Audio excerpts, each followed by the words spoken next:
दोस्तों इस बात में तो कोई दो राय नहीं है कि धरती के साउथ पोल में मौजूद अंटार्कटिका दुनिया का वो कॉन्टिनेंट या फिर वो ऐसा हिस्सा है जहां पर ना तो कुदरत इंसान को पसंद करती है और ना ही इंसान कुदरत को।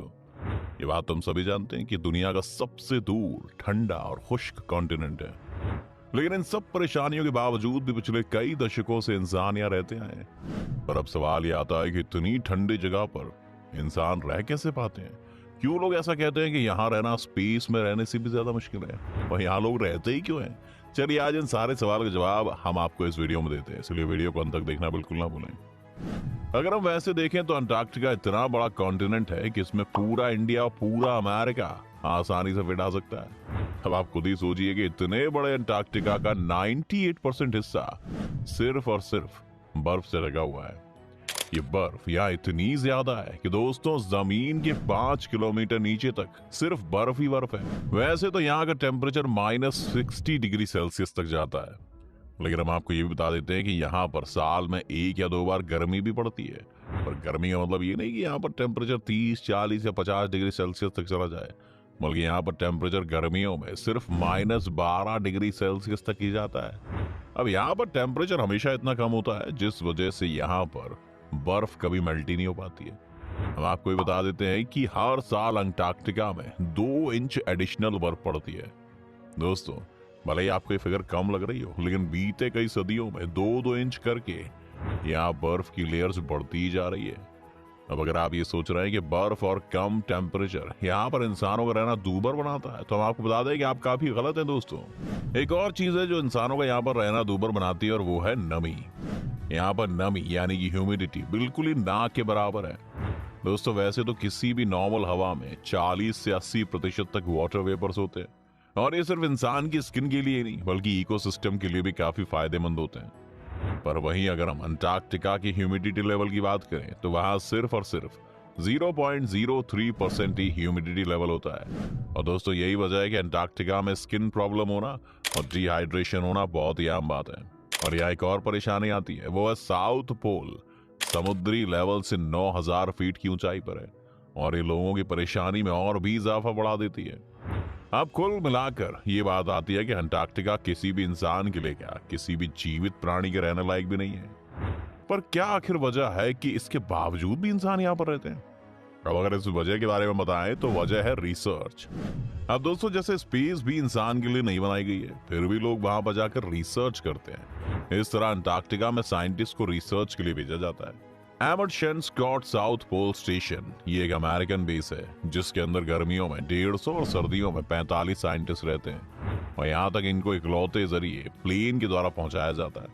अब क्योंकि अंटार्कटिका में कोई भी रनवे और एयरपोर्ट मौजूद नहीं है, और ना ही मोटी बर्फ के चलते या आम तरीके से रनवे बनाया जा सकता है, तो आप ये जानकर हैरान रह जाएंगे कि यहाँ पर रनवे बर्फ से ही बनाया गया है। जी हाँ, पहले यहाँ पर रोलर चलाकर बर्फ को सख्त और प्लेन किया जाता है जिस पर जहाज को आसानी से लैंड कराया जा सके।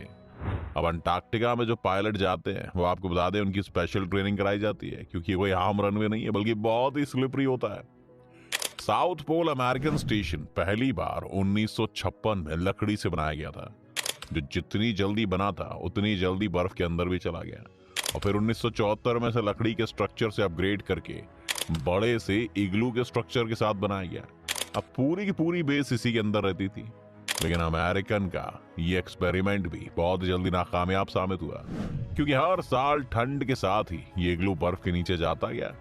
अब अंटार्कटिका की खूबी का या खामी, यहाँ 6 महीने हमेशा सूरज रहता है, इसलिए रात ही नहीं होती, और 6 महीने सूरज निकलता ही नहीं है, इसलिए हमेशा ही रात रहती है, जिस वजह से 6 महीने तक बेस इग्लू को बर्फ से बाहर निकाला ही नहीं जा सकता है। और 6 महीने बाद बर्फ को यहाँ से हटाया जाता है, जिस वजह से फ्यूल भी ज्यादा लगता था और वक्त भी ज्यादा लग जाता था। और 2008 में अमेरिका एक नई अप्रोच के साथ मैदान में उतरा। उन्होंने एरोडायनेमिक फ्रेंडली बेस बनाया जिसे हाइड्रोलिक पिलर्स के साथ ऊपर उठाकर बनाया गया था। अब एरोडायनेमिक शेप होने की वजह से बर्फ इसके ऊपर और नीचे इकट्ठी नहीं होती थी, लेकिन हर 10 सालों में थोड़ी बर्फ जमा हो जाती है, लेकिन इससे पहले के मुकाबले आसानी से निकाला जा सकता है। अगर हम आपको अंटार्कटिका के बारे में बताएं तो ये एक फ्री कॉन्टिनेंट है, यानी कि इसका कोई भी कंट्री इसको ओन नहीं करती है। लेकिन यहाँ पर 29 कंट्रीज के अपने रिसर्च सेंटर बने हुए हैं। पर सारी कंट्रीज यहाँ ही क्यों रिसर्च करती है? कौन सी रिसर्च होती है? तो दोस्तों यहाँ पर स्पेस एंड एस्ट्रोनॉमिकल रिसर्च होती है। अब होता क्या है कि आम जगहों पर हवाओं में मौजूद वेपर्स आसमान को धुंधला बना देते हैं और इसीलिए हम टेलीस्कोप लगाने के बाद भी ज्यादा दूर तक नहीं देख पाते हैं। और यही वजह है कि साउथ पोल में मौजूद अंटार्कटिका में सारी स्पेस रिसर्च की जाती है, क्योंकि यहाँ का आसमान काफी ज्यादा साफ होता है। दोस्तों स्पेस के अलावा यहाँ पर आइस कोर्स पर भी रिसर्च की जाती है। करोड़ों साल पहले पृथ्वी का क्लाइमेट कैसा था, कौन कौन सी गैस हवा में मौजूद थी, ये सारी बातें अंटार्कटिका के बर्फ के नीचे छिपी थी।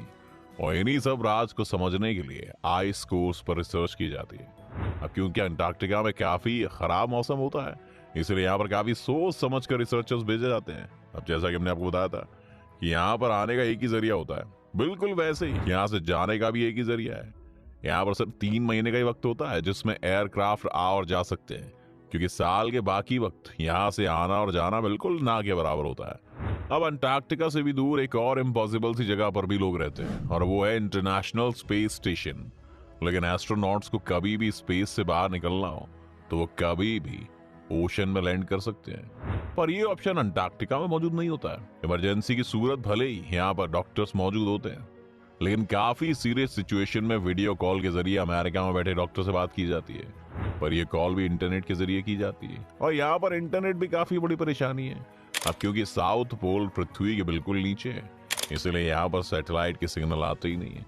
सिर्फ कुछ ही सैटेलाइट के सिग्नल्स यहाँ पर आते हैं, वो भी कुछ घंटों के लिए।